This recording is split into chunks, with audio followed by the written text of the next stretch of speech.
Hey Kakarot, hey Gine, stop monkeying around and start monkeying around. Hey guys, MasakoX here. It's that time again to continue with the story Across Space that has really garnered a huge following since its conception earlier on in the year. This was all purely by chance, mind. Now what was this what if change that I'm talking about here?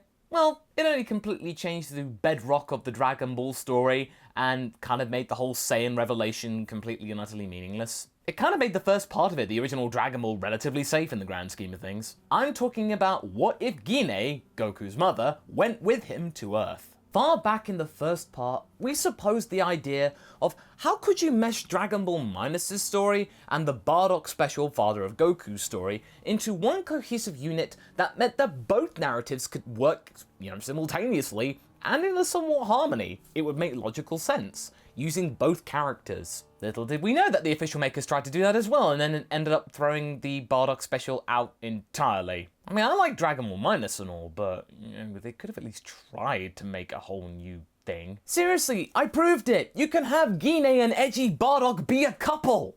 It would work! In fact, it would be a really cool relationship in some way. It's not like a traditional lovey-dovey relationship. If I had some more time to be able to go into it in depth and give it some context, that'd be a really cool side video. I'll leave a poll right up here. Would you guys want to see that? After 5 parts, we have now reached Namek, and the story is quite different from the original one, in the sense that Frieza's men are heading to Namek, not to gather the Dragon Balls or anything, because they're not aware of it at the time. They're mainly to go back and get Vegeta, or finish Vegeta off, so that means Lord Frieza can have his cake and eat it, along with a glass of wine. In the previous part, I left a poll for you guys, asking what would happen, which pair would get to Namek first. Would it be Gine and Kakarot, or would it be the Ginyu Force? And the results are in.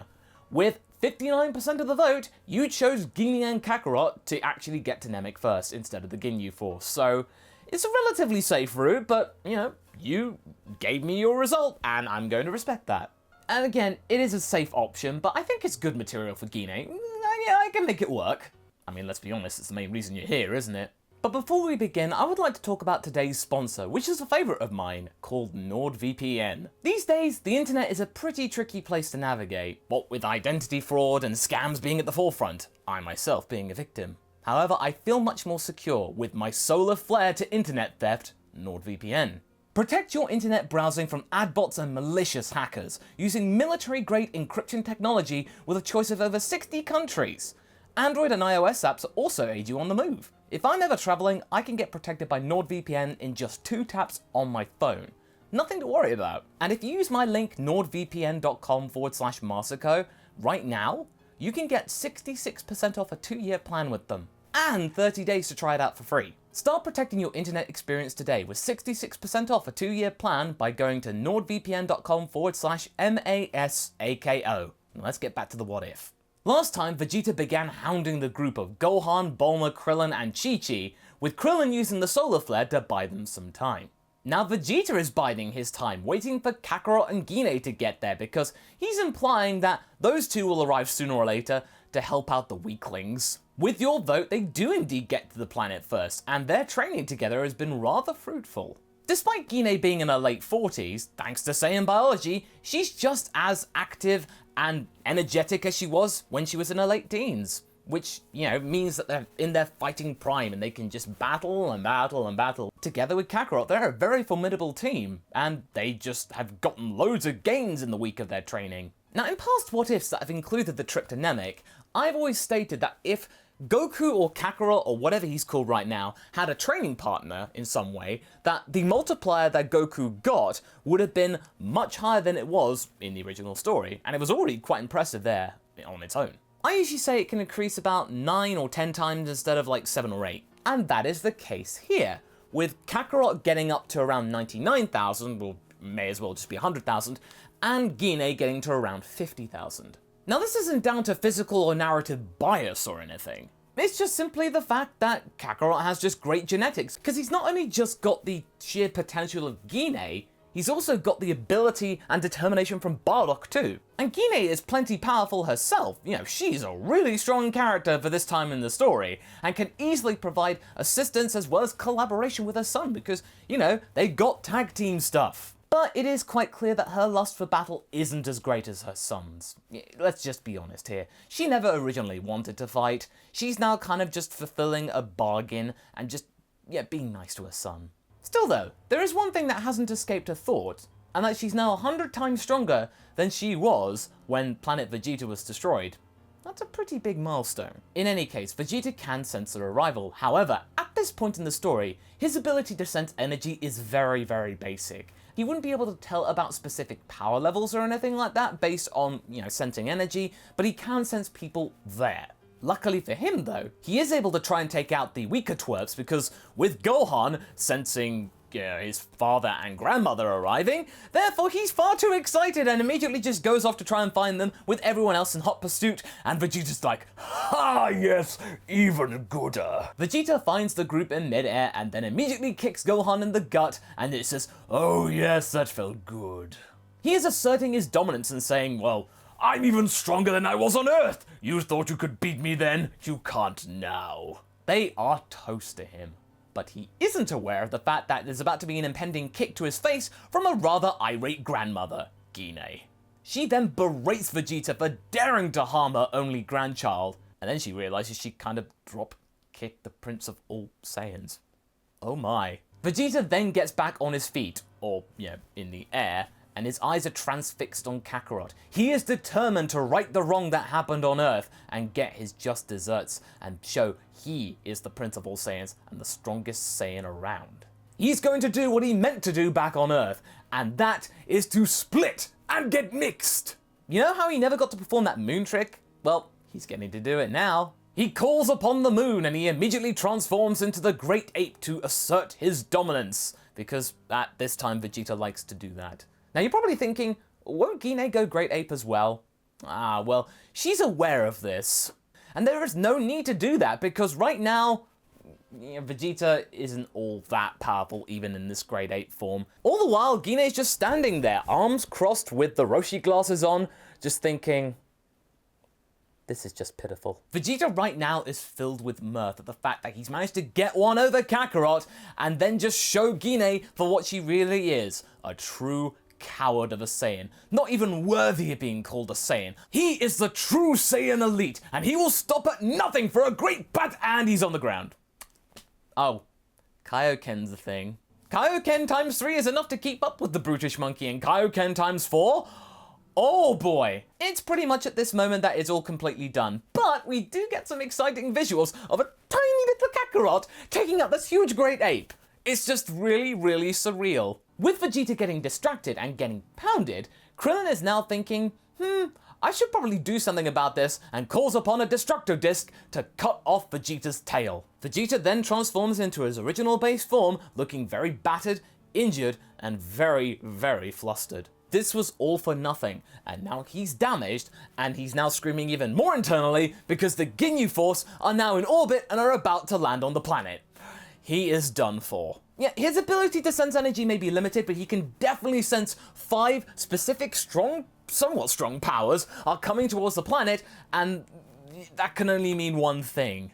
But he's gonna come up with a plan for right now, and this one means that he gets to save face in front of these buffoons. So he's just gonna think of something that will be a good bluff, and maybe he can get another escape plan, and then these fools can then face the meet against the Ginyu Force, and Vegeta can just escape. He tells the group that the Ginyu Force are with him, and that they're very keen to meet them and give them a good beating. Yeah, Gine ain't buying that. She knows about the Ginyu Force. She may have never met them specifically, but she's heard of them. Remember, she spent a lot of time with Bardock, and Bardock would have known about the Ginyu Force, so therefore she would too. This is when Gine's instincts as a Saiyan are really coming to the fore. She's feeling confident. She's been able to best the prince, so now, yeah, it's starting to get there. She's now slowly getting into it. Gine's calling out Vegeta, and Vegeta's having none of this, trying to slap her, and then just gets the hand met like this. Gine in her Roshi glasses looking really badass. This is one of her best moments. Right now, she is staring daggers at Vegeta. giving a look that only a mother can give a very naughty child.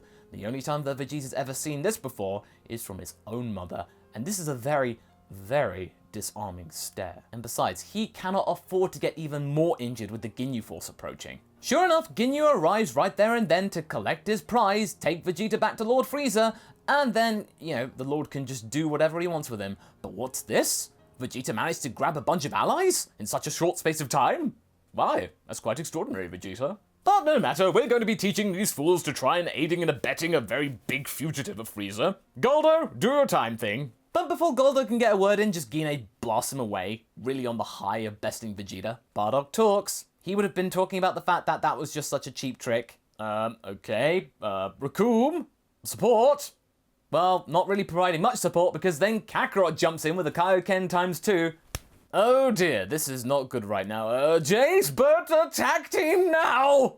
Well, this is just meant for Gine and Kakarot because they've been training together since Kakarot was a boy. They proved to be a formidable team, and after a really flamboyant and really action-packed tag team battle, it is pretty much written in the sand that, the Saiyans win. So in a space of just a few minutes, it's just Ginyu there, and he is absolutely shocked. But he does have one salvo left. He is still more powerful than that big Kakarot guy, so he's got that at least. Oh, Kaioken. A 360,000 power level. Okay, change now! Kakarot is taken by surprise, and Gine doesn't have any time to react to try and get this whole nugget of information that she has, and Ginyu manages to get the body change thing done successfully. So now it's Ginyu Kakarot versus Gine, and this is when Gine's thinking that I really should have learned the Kaioken, because the whole power gap thing, now there's a reason why it's so pronounced. Now, Ginyu may not be able to use Kakarot's Kaioken ability to the fullest, or barely at all, but the power gap just in base form alone is just about enough for him to have an advantage over Gine. Surely Gine is done for, but what's this? What's been left over? The moon. It's still there. Nobody ever thought to get rid of it. No other options. Gine takes off the glasses and looks up. She gives in to her Great Ape form. Before he can do anything, Gine just stomps Ginyu immediately. Gine right now is just full of regret. She did not want to do this. When he can get up, just about, he tries to use his body change ability to then swap into Gine Great Ape form. But remember, Kakarot went into Ginyu's Inju body, he jumps in the way, they're swapped back, so everybody's back in their respective bodies. So now we've got an angry mother Gine Great Ape just blasting Ginyu now back in his original body into oblivion. So Krillin and Chi-Chi think it best to now destroy the moon that Vegeta made, so Gine can then get back to normal. Both Gine and Kakarot are injured and Vegeta is just left mesmerized. These fools were able to take out the Ginyu Force in just a few minutes. What is going on right now? Either this is the best thing that could have happened, or the worst thing that could have happened. The best thing is that Vegeta can now try and escape properly, but the worst thing could be Frieza shows up. In any case, they better go and try and find Dende to heal everybody up. And of course for Frieza to do his job. And that's where we're gonna leave things for right now. So what do you guys think? Do you think Frieza's gonna show up? How is Gine gonna be able to help her son in this situation? Leave a comment below and let's get this discussion going. Anyway, I hope you enjoyed this video. Until the next one, be sure to like and subscribe. Catch you later!